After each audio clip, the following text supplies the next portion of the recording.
আসসালামু আলাইকুম ওয়া রাহমাতুল্লাহ। কনভারসেশন অনুষ্ঠানে আপনাদের সবাইকে স্বাগত জানাচ্ছি। সম্মানিত সুধী, আপনারা জানেন যে আমরা বাংলাদেশের বিদগ্ধ শিক্ষাবিদদেরকে নিয়ে আসি আমাদের অনুষ্ঠানে। তাদের ভেতর থেকে তাদের কথাগুলো জানবার চেষ্টা করি। আমাদেরও কিছু প্রশ্ন থাকে। আজকেও আমরা কিছু প্রশ্ন রেডি করেছি। আমাদের অনুষ্ঠানের মাঝে উপস্থিত হয়েছেন দারুন নাজাত সিদ্দিকিয়া কামিল মাদ্রাসার ইতিহাস বিভাগের সম্মানিত লেকচারার জনাব মোহাম্মদ আবু হানিফ। তিনি আমাদের মাঝে এসেছেন। প্রথমেই তাকে আন্তরিক অভিবাদন এবং শুভেচ্ছা জানাচ্ছি। আসসালামু আলাইকুম।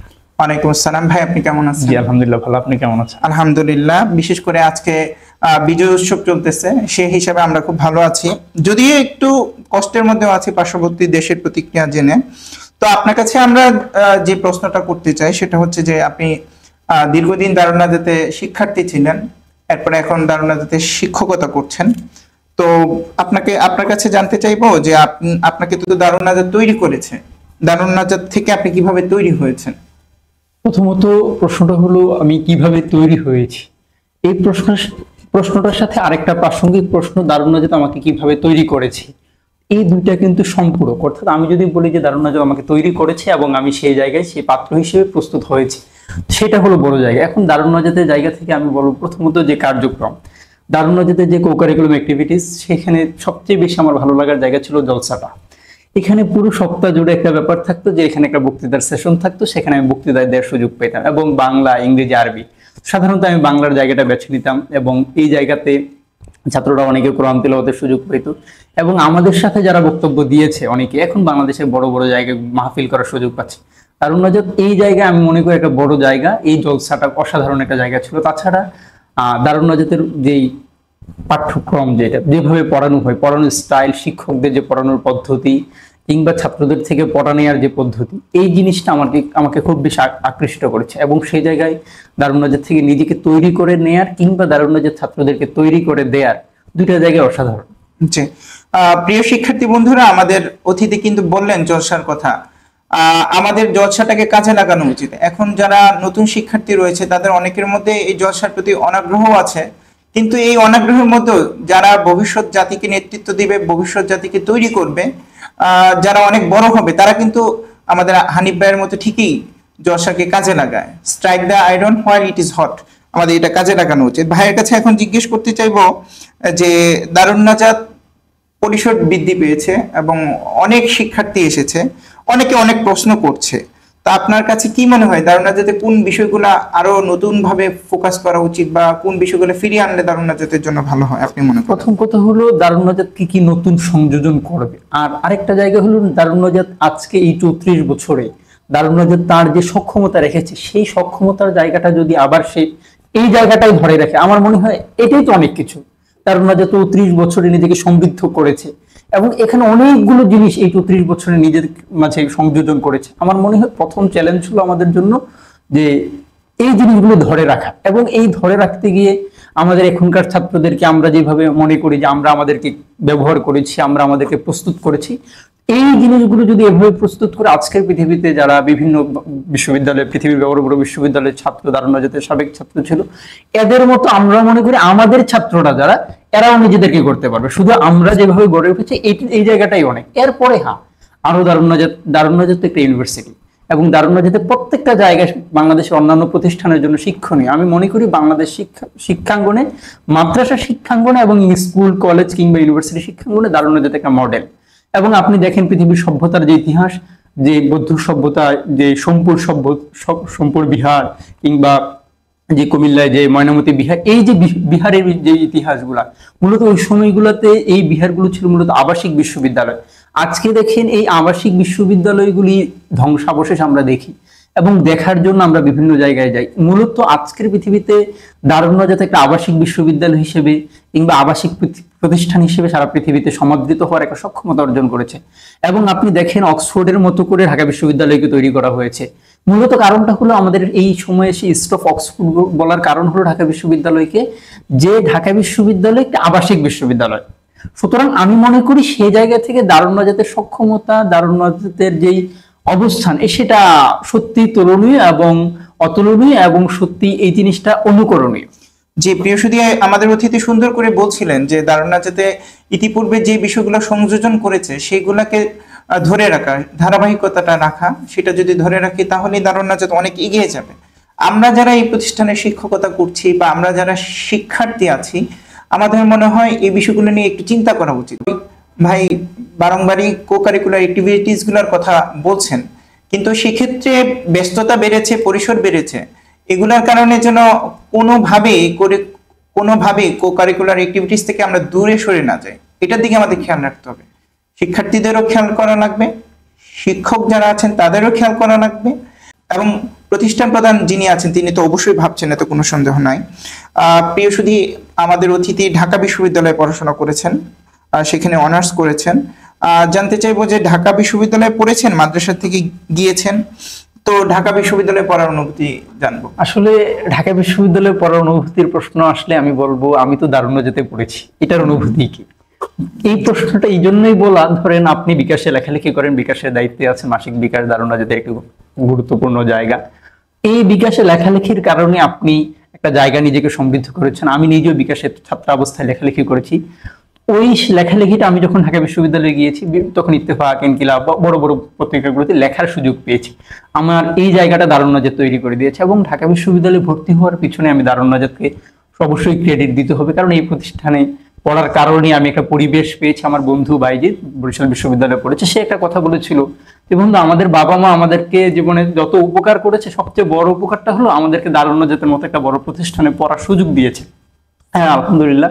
তো সেই জায়গা থেকে দারুণ্যজাত এবং ঢাকা বিশ্ববিদ্যালয় আমি মনে করি সম্পূরক ছিল আমার ব্যক্তি জীবনে। দুটো জিনিসের সমন্বয় করতে পারার কারণেই মনে হয় যে নিজেকে আরেকটু সমৃদ্ধ করার সুযোগ পেয়েছি, এবং সেই সুযোগটাকে কাজে লাগিয়ে ভবিষ্যতে জাতি, সমাজ, রাষ্ট্র কিংবা আমি ব্যক্তি নিজের জন্য কিছু করার সম্ভাবনা থাকবে। যে প্রিয় সুধী মণ্ডলী, অতিথির বক্তব্য থেকে এটা খুব স্পষ্ট হয়, তিনি দারুণ্যজাত থেকে যখন ঢাকা বিশ্ববিদ্যালয়ে গিয়েছেন, একটু মনে হয় না যে নতুন একটা পরিবেশে এসেছে, বরং ঢাকা বিশ্ববিদ্যালয়ের পরিসরটা আরো অনেক বড়, জাতীয় প্রতিষ্ঠান, এটা অবশ্যই ঠিক আছে, কিন্তু হীনমন্যতায় ভোগার সুযোগ নাই। ওখানেও বিতর্ক হয়, দারুণ্যজাতেও একটা সময় বিতর্ক করে এসেছেন, ওখানেও দেখা যাচ্ছে যে লেখালেখির চর্চা হয়, দারুণ্যজাতেও সেই সুযোগটা ছিল। সুতরাং দারুণ্যজাত থেকে গিয়ে যে ঢাকা বিশ্ববিদ্যালয়ে গিয়ে একবারে নতুন পরিবেশ, একটা ভয় পাওয়ার মতো অবস্থা, এটা অবশ্যই ছিল না, এটা কখনোই হয় নাই আমার। আমার তো মনে হয় আমি ঢাকা বিশ্ববিদ্যালয়কে মনে হয় যে উপভোগ করেছি, কারণ আমি দারুণ্যজাতের ছাত্র, এবং এই জায়গাটি খুব বেশি বলা দরকার। দারুণ্যজাতে বাংলাদেশের প্রায় 64টা জেলারই ছাত্র পড়ে আমার, এবং এখন কেন যেন মনে হয় বাংলাদেশে এমন কোন গ্রাম আছে কিনা যে গ্রামের ছাত্র দারুণ্যজাতে পড়ে নাই, আমার এটা সন্দেহ, আমার একটা নিজস্ব চিন্তা মনে হলো। তো সেই জায়গা থেকে আমি বাংলাদেশের প্রায় 64টি জেলার ছাত্রের সাথে পড়ার সুযোগ পেয়েছি, এবং সেই জায়গা থেকে আমি নিজেকে সেই পরিবেশের সাথে খাপ খেয়ে নেওয়ার সুযোগ পেয়েছি, এবং উদ্ভাসে পড়ানোর কারণে আমি বাংলাদেশের প্রায় 50টি জেলায় পড়ানোর সুযোগ পেয়েছি। এই যে ব্যাপারটা আমার কাছে মনে হয়েছে যে কালচারাল যে প্লুরালিজম, এটা আমি আগে থেকে নিজেকে অ্যাডাপ্ট করে নেওয়ার সুযোগ পেয়েছি। সুতরাং দারুণ্যজাতে পড়ে আমাদের হীনমন্যতায় ভোগার তো সুযোগ নেই, বরং আমাদের আশাবাদী হওয়া উচিত, আমাদের মনটা আমরা বড় রাখতে পারি, এবং দারুণ্যজাতে তো সবসময় বলেই যে বড় প্রতিষ্ঠানে প্রয়োজন হলে যেতে হবে, সুতরাং আমরা যেতে পারবো, আমাদের কোনো হীনমন্যতা কাজ করার কথা না, বরং আমাদের ছেলেরা যেখানেই যায় সেখানে নেতৃত্বের জায়গাটাতে চলে গিয়েছে। আমাদের ভাইরাও যখন ওখানটায় গিয়েছেন, ওখানে অন্যান্যদের থেকে সেরাই হয়েছেন, এটাই আমরা মনে করতে চাই, বা সেটা তো আপনারাও দেখছেন। এখন ভাইয়ের কাছে জিজ্ঞেস করবো যে ঢাকা বিশ্ববিদ্যালয় নিয়ে অবশ্যই অনেক কথা হয়, ঢাকা বিশ্ববিদ্যালয়ের ইতিহাস নিয়েও অনেক বিতর্ক আছে, সঠিক ইতিহাসটা সংক্ষিপ্তভাবে যদি আমাদের জানা। আসলে ঢাকা বিশ্ববিদ্যালয়ের ইতিহাস বললে আজকের যে মুক্তিযুদ্ধের ইতিহাস কিংবা 47-এর দেশভাগ, এর আগে 1911 সালে বঙ্গভঙ্গ রদ, এর আগে 1905 সালে বঙ্গভঙ্গ, অর্থাৎ 1905 সালে যখন বঙ্গভঙ্গ হয় তখন কলকাতার বুদ্ধিজীবী সমাজ এরা বলল যে না, এই যে বাংলাকে ভাগ এটা আমরা মেনে নেইনি। তখন রবীন্দ্রনাথ ঠাকুর গান গিয়েছিলেন আমার সোনার বাংলা আমি তোমায় ভালোবাসি, কিংবা বাংলার মাটি বাংলার জল, এই গানগুলি খুব বিখ্যাত হয়। এর ওই প্রেক্ষিতে ব্রিটিশ সরকার 1911 সালে বঙ্গভঙ্গ রদটা করে দেয়। এই বঙ্গভঙ্গ রদকে কেন্দ্র করে 1912 সালে আথান কমিশন হয়, এবং পূর্ব বাংলার মুসলমান সমাজ, এই মুসলিম মধ্যবিত্ত সমাজ কিংবা নিম্নবিত্ত সমাজ, এদের শিক্ষার জন্য ঢাকা বিশ্ববিদ্যালয়ের নামে একটি বিশ্ববিদ্যালয় করার উদ্যোগ নেওয়া হয়। পরবর্তী সময় এই বিশ্ববিদ্যালয়টি এই অঞ্চলের নিম্নবিত্ত কিংবা মধ্যবিত্ত মানুষের যে সোশ্যাল মোবিলিটির, যেটা সামাজিক যেই উত্তরণ, যেটা এটার জন্য যেই বিশ্ববিদ্যালয়টা, এটাই ঢাকা বিশ্ববিদ্যালয়। এবং হ্যাঁ, এই কারণে ঢাকা বিশ্ববিদ্যালয়ের কারণে আজকে বাংলাদেশের এই যে সামাজিক যেই উত্তরণটা, সোশ্যাল মোবিলিটি যে জায়গাটা, এই জায়গাটা অনেক বেশি সমৃদ্ধ হয়, এটা আমি মনে করি। জি, আসলে ঢাকা বিশ্ববিদ্যালয় হওয়ার দরকার ছিল, এবং মুসলিমরা এটা করেছে, এবং মুসলিম সংখ্যাগরিষ্ঠ ছাত্ররা এখানে আছে। এবং সবসময় ঢাকা বিশ্ববিদ্যালয় বাংলাদেশের যে কোনো দুর্যোগে, সেটা মানবসৃষ্ট দুর্যোগ বা প্রাকৃতিক দুর্যোগ হোক, সব জায়গাতেই এরা অবদান রেখেছে। প্রয়োজনে, রাষ্ট্রের কোনো সার্বভৌমত্বের কোনো প্রয়োজনে ঢাকা বিশ্ববিদ্যালয়ের ছাত্ররা এগিয়ে এসেছে, অবশ্যই এগিয়ে এসেছে। আমরাও ঢাকা বিশ্ববিদ্যালয়ের কল্যাণ কামনা করছি। আমাদের শিক্ষার্থীরা ওখানে যায়, অবশ্যই সেখানে গিয়ে যেটা ভালো সেটা তারা অ্যাকসেপ্ট করবে, যেটা ঢেলে সাজাবার প্রয়োজন রয়েছে আমাদের শিক্ষার্থীরা সেখানে গিয়ে সেটা সাজাবে বলে আমরা বিশ্বাস করতে চাই। সম্মানিত শুধু আমাদের অতিথি ইতিহাস পড়াচ্ছেন, ইতিহাস নিয়ে পড়েছেন, অনেক গবেষণা করেন। জানবো যে আসলে এই ইতিহাস সাবজেক্ট আমাদের কেন পড়া উচিত, শিক্ষার্থীরা কেন এই সাবজেক্টটা পড়বে? আসলে এখন আমি যদি উল্টো আপনাকে প্রশ্ন করি, সময়টা হলো আধুনিক, the age of industrialisation, fourth industrial revolution, কিংবা এই যে তথ্য প্রযুক্তির আধুনিক সময় এআই যেখানে কাজ করে সেখানে কিন্তু ইতিহাস প্রয়োজন। উল্টো আপনাকে যদি প্রশ্ন করি, তখন আপনি এআই ব্যবহার করতে গিয়ে প্রম্পট একটা শব্দ ব্যবহার করবেন। প্রম্পট মানে আপনি আপনার একটা পলিসি দিবেন যে এই পলিসির আলোকে এআই আপনাকে উত্তর দিবে, অর্থাৎ সেখানে হিস্ট্রি রাখতেছে, অর্থাৎ আপনি হিস্ট্রি ব্যবহার করবেন পলিসি মেকিং এর জন্য। পলিসি মেকিং যদি না হয় তাহলে রাষ্ট্র ভালো চলবে না, ব্যক্তি আপনার ক্যারিয়ার ভালো চলবে না। সুতরাং আপনি ব্যক্তি কিংবা আপনার রাষ্ট্র কিংবা আপনার সমাজ কিংবা আপনার পরিবার সবকিছুকে ভালো চালানোর জন্য আপনার ইতিহাস লাগবে। ঠিক কোরআনে যে বলছে আল্লামা আদম আসমা আকুল্লাহ, আল্লাহ তাআলা আদম আলাইহিস সালামকে সব নাম শিখেছেন, এটা ইতিহাস। এবং তার মানে আপনাকে নাম শিখা লাগবে, আপনাকে আরেকজনকে আইডেন্টিফাই করতে শিখা লাগবে। কোরআন এরকম শিক্ষা দিচ্ছে। এবং পৃথিবীতে যে যত ভালো ইতিহাস জানে তারা তত ভালো করেছে, এবং এরা ভবিষ্যৎ জীবনে পলিসি মেকিং এর জায়গায় নিজেকে নিজের রাষ্ট্রকে কিংবা পৃথিবীর জায়গাগুলি সমৃদ্ধ করতে সক্ষম হয়েছে। সেই জায়গায় আমি মনে করি ইতিহাসের জায়গাটা খুব বেশি গুরুত্বপূর্ণ। ইতিহাস ব্যতীত আপনি যদি আপনার অতীতের ইতিহাস না জানেন কিংবা আমি যদি আমার অতীতকে না বুঝি, তাহলে আমি আমার সামনের দিকে এগিয়ে যেতে আমি মনে হয় পিছিয়ে যাব। জি, চমৎকার বলেছেন। আসলে ইতিহাসটা খুব বেশি প্রয়োজন। আমরা যদি কোরআন কারিমের তাফসীরকে বুঝতে চাই, ইতিহাসকে বাদ দিয়ে কোরআন কারিমের তাফসীর বোঝার সুযোগ নেই। আমরা যদি হাদিস বুঝতে চাই, ইতিহাসকে বাদ দিয়ে বোঝার সুযোগ নেই। আমরা যদি রাষ্ট্রযন্ত্রকে বুঝতে চাই, ভাই বললেন পলিসি মেকিং এর কথা বললেন, সেক্ষেত্রেও কিন্তু ইতিহাস দরকার রয়েছে। জগৎশ্রেষ্ঠ যত বড় বড় লেখক ছিলেন, যত বড় বড় মুফাসসির ছিলেন, তারাও ইতিহাসের ছাত্র ছিলেন। ইতিহাসের ছাত্র হওয়া ব্যতীত মনে হয় নিজেকে সঠিকভাবে তৈরি করার সুযোগও নেই। বাংলাদেশের একজন বড় অর্থনীতিবিদ আকবর আলী খান, যদিও তিনি পরবর্তী সময়ে বাংলাদেশ সরকারের যে সচিবের বাংলাদেশ সরকারের একজন উপদেষ্টা ছিলেন অর্থ মন্ত্রণালয়ে, কিন্তু তিনি মজার ব্যাপার হলো ইতিহাসের ছাত্র ছিলেন। জি, সৈয়দ আবুল হাসান আলী নদভী রহমাল্লাহর কথা বলতে পারি। হ্যাঁ, তিনি একজন ইতিহাসের ছাত্র ছিলেন এবং অনেক ইতিহাস, তিনি বর্তমান উপদেষ্টা, তিনিও ইতিহাসের ছাত্র। জি, সেক্ষেত্রে আসলে ইতিহাসটা বর্তমান ধর্ম উপদেষ্টা ইতিহাসের শিক্ষার্থী। সুতরাং আমাদের এটা হীনমন্যতা না, বরং আমাদের ইতিহাসটা মন থেকে পড়া উচিত নিজেকে তৈরি করবার জন্য। ভাইয়ের কাছে জিজ্ঞেস করব যে নিজেকে তৈরি করার জন্য অবশ্যই বিশ্ববিদ্যালয়ে যাওয়ার প্রয়োজন রয়েছে। বিশ্ববিদ্যালয়ের পরিসর অনেক বড়, ওখানে হাজার হাজার মেধাবী শিক্ষার্থীর আনাগোনা থাকে।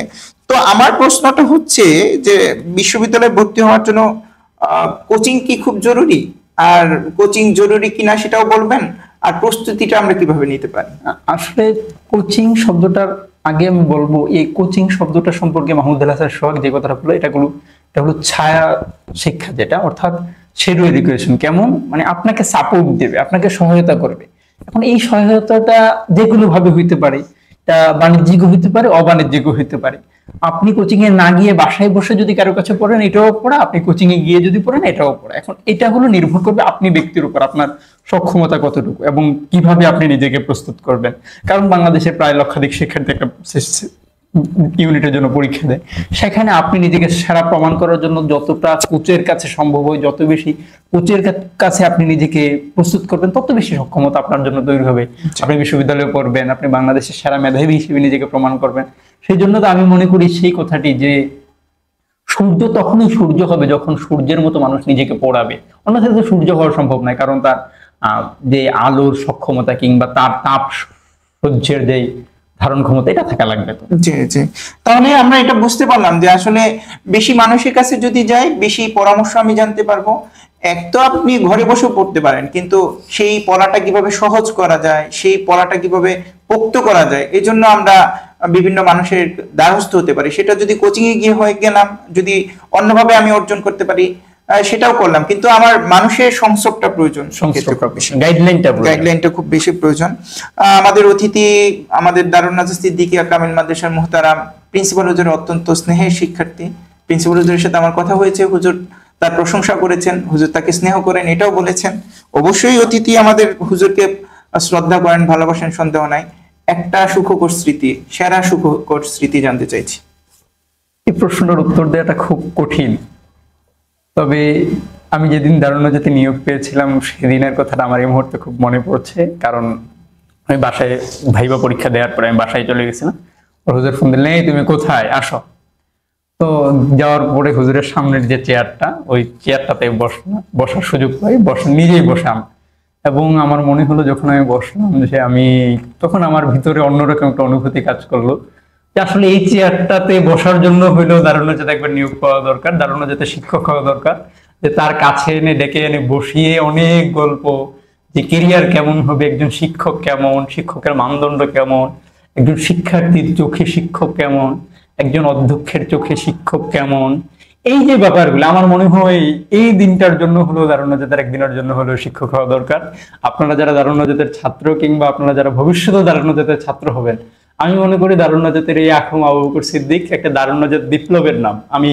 কিংবা দারুণ্যজাত নামে বাংলাদেশে 100-র অধিক প্রতিষ্ঠান এখন আছে, এবং এই প্রতিষ্ঠানগুলো আমি মনে করি আধুনিক দারুণ্যজাতের জনক যদি ইতিহাসের ওই টার্মগুলি ব্যবহার করে আমি বলবো যে আখম আবু বকর সিদ্দিক। কিংবা আমি যদি বলি আজকের বাংলাদেশে এই দারুণ্যজাত নামে যে বিপ্লব, এই বিপ্লবের জনককে, তাও আমি বলবো যে আখম আবু বকর সিদ্দিক। সুতরাং তার সামনে তার নিয়োগে তার প্রশ্নের উত্তর দিয়ে তার সামনে বসতে পারে, এটা আমার জীবনের একটা বড় সৌভাগ্য ছিল। এবং এর কারণেই পরবর্তী সময়ে আমি তার কাছে বিভিন্ন সময়ে, কারণে অকারণে, সময়ে অসময়ে, সুসময় কিংবা দুঃসময়ে যাওয়ার যে সুযোগ পেয়েছি, এই সুযোগটার জন্য আমি মনে করি দারুণ্যজাতের শিক্ষক হওয়াটা সবচেয়ে বড় ব্যাপার ছিল কিংবা দরকার ছিল। জি, প্রিয় সুধী, আমাদের অতিথি অনেক আবেগঘন স্মৃতিচারণ করলেন, এবং আমি কিন্তু একটা জিনিস উদ্ধার করে ফেললাম আপনাদের জন্য। প্রিয় সুধী, আমি যেটা উদ্ধার করলাম সেটা হচ্ছে যে দারুন্নাজাত সিদ্দিকিয়া কামিল মাদ্রাসাকে যদি আমরা আরো ভালো পর্যায়ে নিতে চাই বা আমাদের স্বপ্নের জায়গাটিতে নিয়ে যেতে চাই, তাহলে অবশ্যই সিনিয়র জুনিয়র একটা ভালো সম্পর্কের প্রয়োজন রয়েছে। আমাদের মুহতারাম প্রিন্সিপাল হুজুর সেটি করতে পেরেছেন। তার শিক্ষার্থীদেরকে নিয়ে তিনি পথ চলছেন। তাই না? শিক্ষার্থী তো অনেক ছোটই হয়, শিক্ষকের চেয়ে তো শিক্ষার্থী অনেক ছোট হয়, কিন্তু এই ছোট ছোট মানুষদেরকে নিয়ে তিনি বড় স্বপ্ন দেখছেন, বড় আশা করছেন। সুতরাং এটাই স্বাভাবিক, দুনিয়াতে একটা সময় সিনিয়ররাও থাকবেন না, জুনিয়ররা একটা সময় সিনিয়র হবেন।